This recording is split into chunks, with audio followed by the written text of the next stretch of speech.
Ya, Pak Ustadz, silahkan dicoba itu Oh kopinya. ya, makasih. Ini Itu, gula aren ya. ya itu gula aren, gula Ya, saya merah, coba brown nyicipin dari sugar. aren ya ini ya. Ya, Oh, ini kopi dari Karibia, Pak Wih, Ustadz. Karibia ya. Iya. Emang ada pohon kopi di Karibia, Pak? Wih, banyak di negara-negara Latin itu pohon kopinya luar biasa, dan kopi-kopi mereka cukup berat-berat seperti kopi di kita tuh kopi Toraja atau kopi dari Aceh gitu. Oh. Nikmat Pak. Oke, mantap kan? Dan ada rasa-rasa cinnamonnya, ada Iya, kayu manisnya. kayu manisnya betul. Nah. Kayaknya harus setengah nih baru masuk. Nah, flavor, Agak manis tadi. iya, gitu. Iya, ini udah tinggal bubuk. Iya, tinggal turunin lagi ke bawah, ditekan lagi. Oke. Itu French press. Jadi cara orang Prancis minum kopi itu begitu, Wih, Pak Ustadz. mantap Pak. Gimana Pak?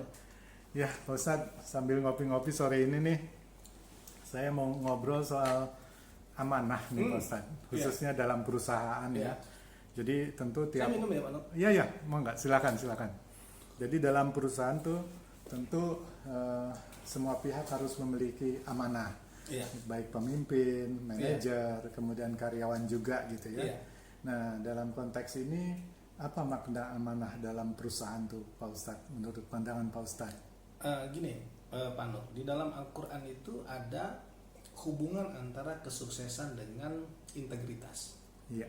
Jadi salah satu sifat yang menjadikan seseorang memiliki integritas itu adalah amanah. Iya. Ya, dia jujur, dia menepati janji, dia disiplin dan seterusnya. Nah, salah satunya amanah. Iya. Nah, di mana itu di surat Al-Mu'minun itu disebutkan oleh Allah, qad aflahal mu'minun di ayat pertama. Iya. Beruntunglah orang yang beriman. Ya, Iya. sukseslah orang yang beriman. Nah, di ayat berikutnya itu ada beberapa ayat setelah ayat ke qad aflahal alladzina hum fi sholatihim khashi'un walladzina hum 'anil lagwi muridun walladzina hum lizakati fa'ilun walladzina hum li furujihim hafizun dan seterusnya. Nah, walladzina hum li amanatihim wa 'ahdihim ra'un. Jadi amanah itu adalah salah satu sifat yang harus dimiliki seseorang untuk mencapai kesuksesan, untuk mencapai kebahagiaan.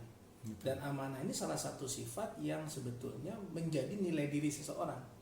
Betul. Artinya kalau seseorang tidak memiliki nilai amanah nggak akan sukses.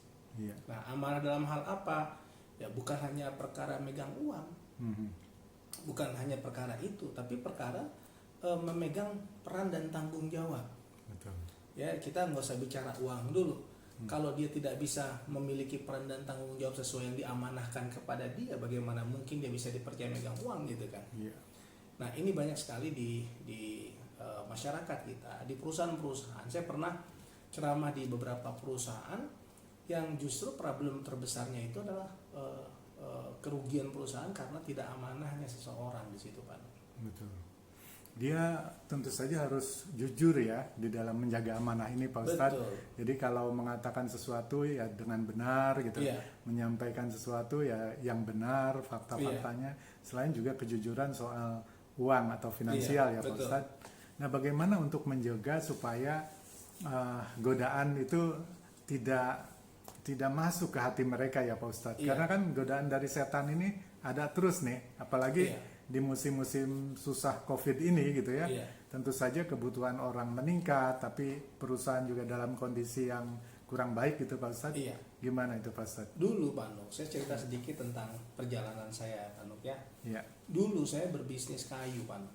Iya. Tahun 93, 94, 95 lah sekitaran itu. Sambil kuliah saya berbisnis kayu. Iya. Nah, saya ngambil kayu dari mana? Saya ngambil kayu dari Aceh. Iya. Ya, saya ngambil kayu dari Aceh, saya jual di Medan bersama sepupu saya. Dan di rekening saya pada saat itu uang itu 150 juta di zaman itu. Ya. Dan itu adalah uang dari pemberian orang tua sepupu saya untuk kita kelola jadi modal kerja. Terus ada uang dari partner kerja, ya kurang lebih segitulah, keluar masuk 150 juta.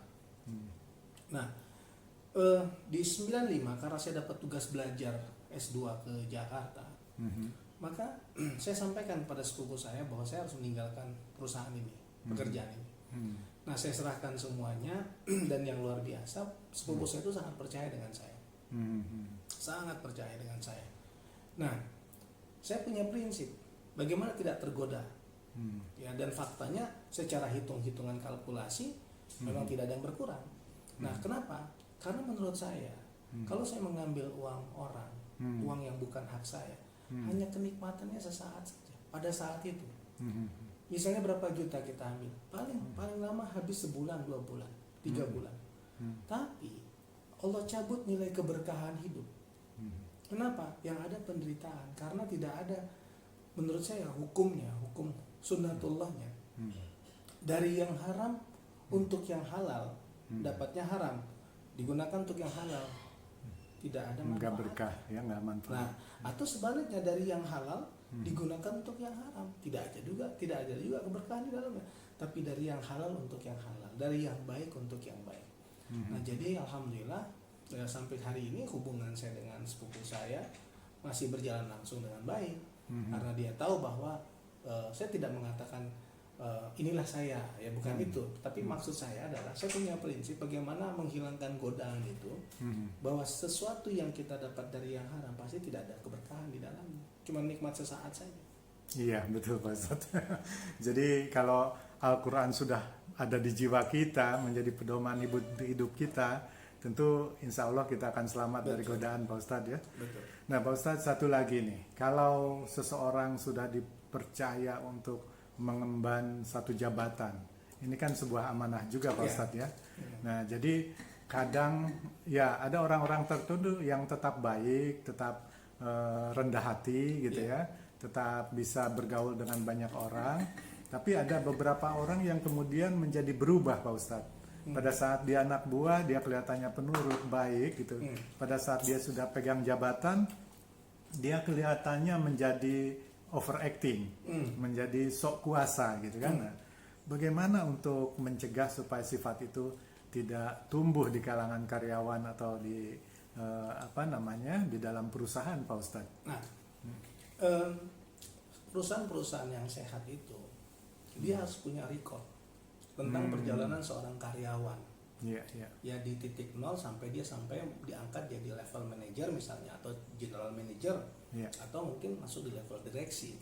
Nah, kebanyakan tolak ukurnya itu adalah kecerdasan, kemampuan ngelit, kemampuan memimpin, tapi berdasarkan skill. Karena dia punya skill di situ, punya kemampuan untuk memimpin di situ. Dia pintar, gitu kan? Dia humble misalnya.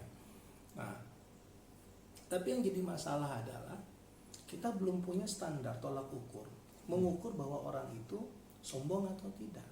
Iya betul. Nah itu hanya berdasarkan pengalaman real saja, sehari-hari kita bergaul gitu ya. Nah orang itu sombong, orang itu serakah, orang itu tidak mau dengar masukan. Nah ini yang sering jadi masalah. Jadi pentingnya si owner dari sebuah perusahaan ketika dia mengangkat karyawan sampai di level tertentu, misalnya di puncak level manajer lah. Nah dia harus bisa melihat bahwa dia punya skill, tapi dia masalahnya punya karakter yang baik apa tidak, gitu. Kemampuan memimpin oke, tapi kemampuan beradaptasi, nah itu kan udah bicara perilaku, bicara akhlak. Kemampuan menerima masukan itu kan udah bicara akhlak, bicara karakter. Nah yang sulit itu untuk bisa berkembang, beradaptasi, bisa menjadi perekat atas perbedaan itu adalah kalau pemimpinnya itu tidak punya karakter. Gitu Pak. Iya. Jadi harus dideteksi dari sejak dini Pak Ustadz ya, masukan dari mungkin anak-anak buahnya juga gitu ya. Tapi ada yang satu menarik dari perusahaan Pak Nuk dan Bu Yani ini, yang saya tahu ada Jajang di situ ya. Nah Jajang di mana dia karirnya mulai dari office boy, dan sekarang beliau jadi direktur, subhanallah. Nah kan yang saya kenal dari sosok Jajang itu bukan hanya punya kemampuan ngelit dari segi pengalaman kerja atau skillnya, tapi yang justru yang bisa membuat dia seperti itu adalah karakternya, akhlaknya. Nah ini yang sebetulnya harus menjadi contoh. Jadi kenapa? Jadi seperti kita lah mengangkat seseorang menjadi direktur, alasan kita apa? Nah, kita tidak hanya mengatakan bahwa dia pintar, dia punya pengalaman, bukan itu yang utama sebetulnya, tapi dia punya integritas. Betul. Dia jujur, dia disiplin, dia amanah, dia menghargai waktu. Kalau dia dilepas keluar kota, dia kerja yang betul tanpa dikontrol. Nah itu alasan kenapa saya mengangkat seseorang jadi direktur gitu, kira-kira gitu. Iya, iya. Baik Pak Ustadz, luar biasa. Pak Ustadz, kopinya dilanjut lagi Pak Ustadz, Mantap, silakan. mantap. Ada lagi nggak yang mau ditanya, Pak? Cukup nih kayak Pak Ustadz. Demikian para sahabat, wah saya senang sekali atas perjumpaan kita Pak Ustadz. Mudah-mudahan segala apa yang disampaikan Pak Ustadz memberi inspirasi bagi para sahabat sekalian. Sampai jumpa lagi Pak Ustadz. Assalamualaikum. Waalaikumsalam, Pak Nur. Makasih, Pak Nur.